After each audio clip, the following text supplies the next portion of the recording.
De retour au MIPIM, je suis accompagné cette fois-ci de Pierre Leroy. Pierre Leroy, bonjour. Bonjour. Vous êtes président de la French PropTech, mais pas que. Je vous laisse un peu compléter ce début de présentation. Oui, alors French PropTech, c'est un mouvement social d'entrepreneurs aujourd'hui qui fédère 250 startups qui innovent dans le secteur immobilier et bâtiment, qui va fêter ses 5 ans.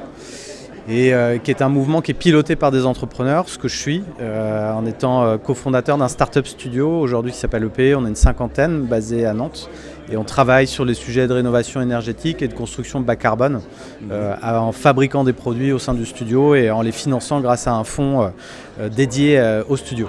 D'accord. Rénovation énergétique, j'imagine que ça fait partie des tendances.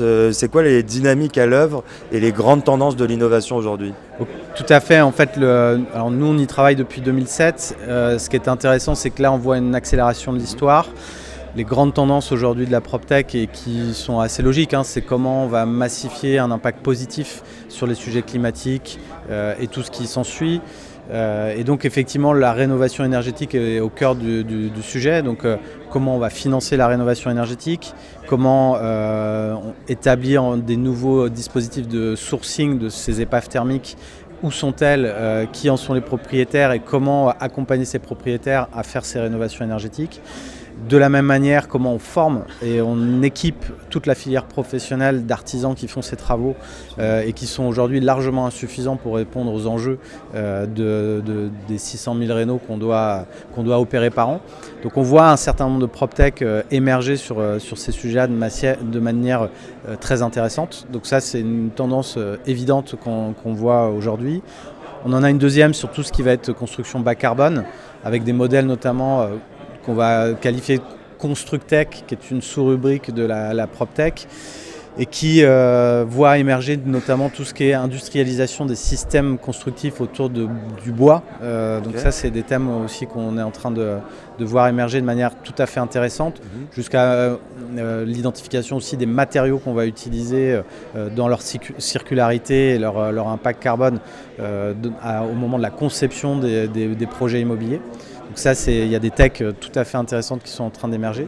Et puis il y a une troisième famille qui est liée aussi au momentum marché. Je pense qu'une vraie difficulté à accéder à des logements, notamment parce que les banques et l'augmentation des taux fait qu'on a moins de capacité d'emprunt et donc moins de primo-accédants, en tout cas en capacité de rentrer dans un logement. Et donc on voit beaucoup de PropTech en ce moment, slash FinTech, parce qu'on hybride un peu les deux sujets, qui vont essayer de se porter garant pour ces futurs acquéreurs, porter des nouveaux systèmes de location à acquisition, de manière à effectivement pouvoir permettre de loger ces gens-là en portant le risque pour l'acquéreur le temps que la banque joue son rôle. Donc des tendances effectivement à la fois rénovation énergétique, construction bas carbone et on va dire finance et je pourrais rajouter tokenisation des actifs via la blockchain aussi qui sont un peu connexes à ces nouveaux sujets de financiarisation de l'immobilier. D'accord. Et du coup, on a parlé des innovations. Est-ce que vous pouvez aussi nous dire un mot sur le marché de la PropTech ? Est-ce qu'il y a des tendances à l'œuvre que vous pressentez ? Alors, à l'échelle internationale, ce qui est intéressant, c'est que le marché de la PropTech bouge. Pourquoi ? Parce que on est sur une fin de cycle, ça fait 6-7 ans que ces premières PropTech existent et on observe les premiers exits parce que à un moment donné les fonds cherchent à sortir. Et c'est assez intéressant de voir que les US sont toujours à la manœuvre et qu'il y a eu une augmentation assez conséquente des opérations d'acquisition sur le marché de la PropTech faites par des grands corporates du secteur ou des grands fonds qui sont quand même en train de consolider un peu leur participation et donc c'était à peu près 73 opérations d'acquisition l'année dernière, qui étaient quasiment 40% au-dessus de l'année précédente. Donc on voit qu'il y a un vrai changement qui est en train de s'opérer. Donc ça donne lieu à, je pense, un nouveau cycle qui va s'ouvrir autour des PropTech sur les trois tendances que j'évoquais juste avant.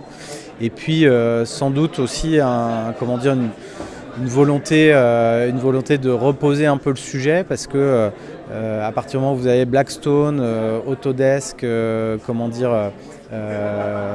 Zillow ou Airbnb qui se positionnent comme les grandes plateformes un peu internationales sur le sujet des PropTech, forcément on va avoir des écosystèmes émerger autour d'elles. Donc je pense qu'on va avoir un deuxième round assez intéressant sur le marché international et européen et français évidemment qui va s'ouvrir là sur les 6-7 prochaines années.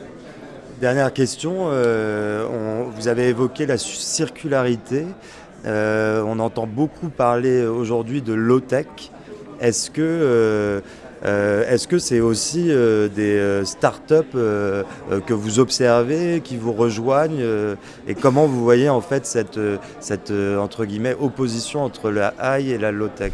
Alors, c'est un sujet touchy comme on dit, parce qu'en fait fondamentalement qu'on soit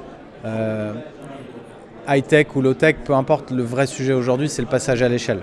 C'est que le thème, c'est comment on va réussir à répondre aux enjeux climatiques, aux enjeux démographiques, aux enjeux sociologiques. Donc, de fait, avec une pensée industrielle, peu importe les moyens, du moment qu'on y parvienne. C'est l'innovation. Exactement. Et je pense que aujourd'hui, personne n'a vraiment craqué le sujet.